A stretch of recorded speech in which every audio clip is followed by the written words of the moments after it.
Bonjour Bruno Bottella. Bonjour. Vous êtes rédacteur en chef du mensuel Acteur Public et vous avez publié « Et si on enquêtait sur la Cour des comptes » aux éditions du Moment. La Cour des comptes, cette haute juridiction dont on entend régulièrement parler à l'occasion de ces rapports qui distribuent plutôt les mauvais points à ces institutions qu'elle juge coupables de gaspillage d'argent public. Alors d'abord, malgré le signal d'alarme tiré à intervalles réguliers, si on regarde la trajectoire des finances publiques, la dette publique continue d'augmenter. Elle atteint aujourd'hui près de 2000 milliards d'euros. Alors, une question très simple pour commencer, à quoi sert la Cour des comptes ? La Cour des comptes c'est un peu le lanceur d'alerte, en quelque sorte. C'est la vigie des finances publiques.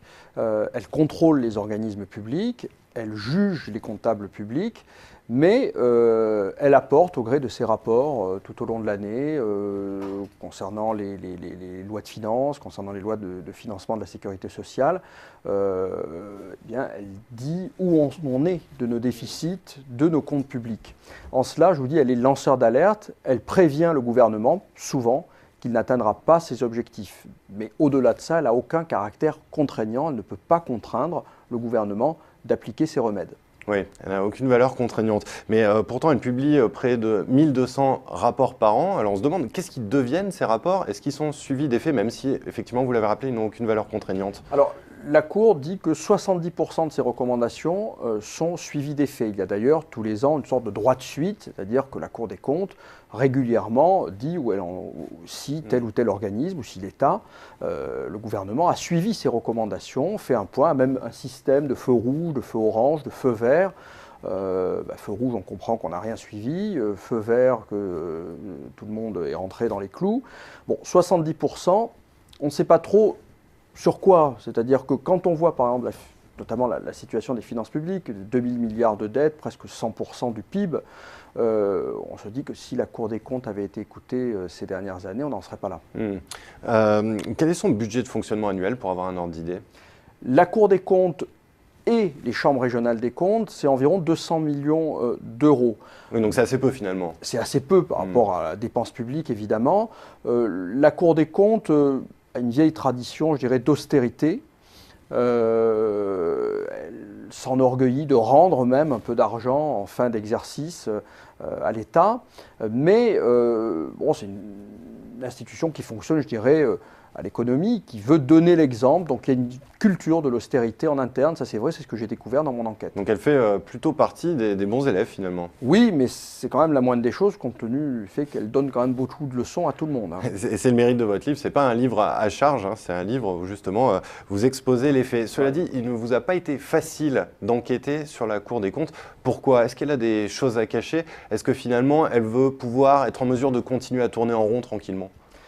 La Cour des comptes, en fait, il faut voir que ce sont des magistrats, c'est une juridiction financière. Ses membres ont le statut de magistrat, même si les activités juridictionnelles de la Cour, c'est à peu près 10 à 15% de ces activités. Le reste, c'est de l'évaluation de politique publique, du contrôle de gestion, etc.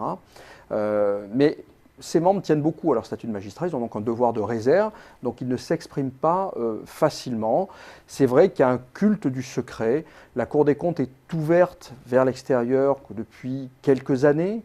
Avant, il n'y avait que le rapport annuel, le fameux rapport annuel. Et puis, on en parlait une fois dans l'année, et puis ça y est, la Cour des comptes replongeait comme ça au fond des mers et réapparaissait qu'un an après. Là, il y a des rendez-vous réguliers, la Cour des comptes publie de plus en plus. Elle sort donc, d'une certaine manière, de l'anonymat. Et même son premier président, depuis quelques années, depuis une vingtaine d'années, est une personnalité, je dirais, connue, reconnue et souvent issue du monde politique. Est-ce que néanmoins vous avez découvert des failles dans son fonctionnement ? Des failles dans son fonctionnement, aujourd'hui, la crainte en interne des membres de la Cour des comptes, même s'ils se sont exprimés sous couvert de l'anonymat souvent, c'est que la Cour est un peu en surchauffe, c'est-à-dire qu'elle a récupéré et accepté même parfois des tâches multiples. Je vous dis, évaluation de politique publique, elle doit répondre, elle est obligée de répondre aux commandes du Parlement, donc du Sénat, de l'Assemblée nationale, du gouvernement, elle contrôle les organismes publics, elle contrôle aussi les associations caritatives qui font appel aux fonds publics, ça c'est depuis le scandale de l'Arc dans les années 90, donc elle a des missions de plus en plus larges, avec ce souci d'austérité, ne pas demander de moyens supplémentaires. Donc elle est un peu à la croisée des chemins dans le sens où aujourd'hui la Cour doit sans doute choisir, faire davantage de choix dans ses programmes. C'est-à-dire que plutôt que se concentrer sur le contrôle de petits organismes publics ou de musées ou autres, plutôt s'attacher à évaluer, contrôler les grandes politiques publiques à enjeux qui pèsent plusieurs dizaines de milliards d'euros.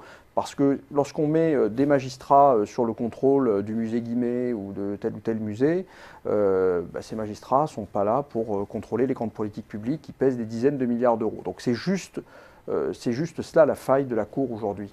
Et est-ce qu'elle-même doit rendre des comptes sur son travail? Alors la Cour des comptes est contrôlée en quelque sorte par le Parlement, puisque c'est une ligne budgétaire du Parlement, hein, c'est une mission. Elle est dans le programme budgétaire qui inclut aussi le Conseil d'État, le Conseil économique et social, etc. Donc, mais c'est un contrôle qui est quand même très distant. Les parlementaires adressent un questionnaire, la Cour répond, mais il y a quand même une distance par rapport à la Cour des comptes qui, constitutionnellement, se situe à équidistance entre l'exécutif et le législatif. Donc, on comprend que le Parlement, même s'il contrôle le budget de la Cour, le fait de manière assez distante. Et puis, il y a un contrôle par les pairs, par les cours des comptes à l'étranger, où les cours s'auto-contrôlent en fait entre elles sur demande. Et ces dernières années, la Cour des comptes française a été auditée par la Cour des comptes portugaise, par les Finlandais.